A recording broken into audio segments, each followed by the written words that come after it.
Here's a quick video about how to change the cabin air filter for a Mondeo Mk3. Also a very similar process for the Jag X-Type.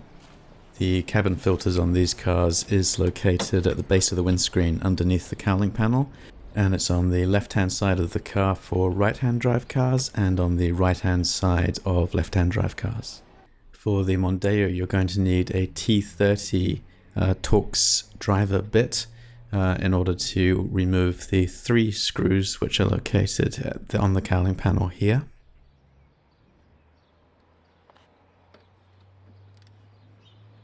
So you just need to go ahead and unscrew and remove all those 3 screws.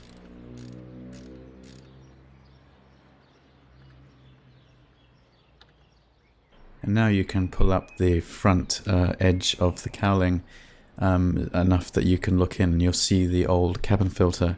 You don't need to remove the cowling completely. It's sufficient to just pull it up at the front. That's going to give you enough space to reach your hand in and do the work that you need to. So there's a plastic clip which holds the filter in position once it's in place at the top of the filter, which you need to reach your hands in. It's at the top center. You need to pull that up and away and it'll unclip. And then you'll find that the filter itself will be loose and free. You can get a hold of it and pull it forward and then pull it out. When you've got it out, it's a good idea to have a look at the space where the filter goes. There's probably going to be a whole lot of leaves and dirt and crap in there, so it was a good opportunity at this point to grab a vacuum cleaner or whatever and just clean the whole area out as best you can before you go putting the new filter back in.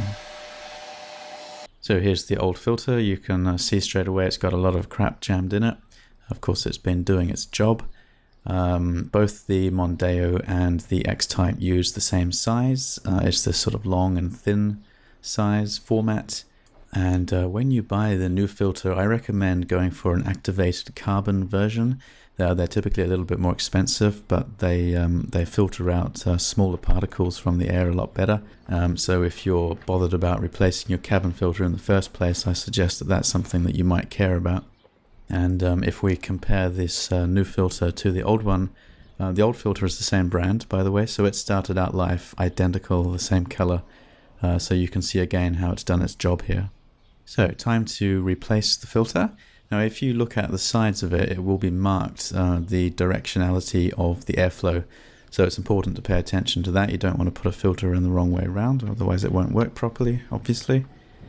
And then we simply insert it carefully back through the opening at the cowl and put it into the filter housing.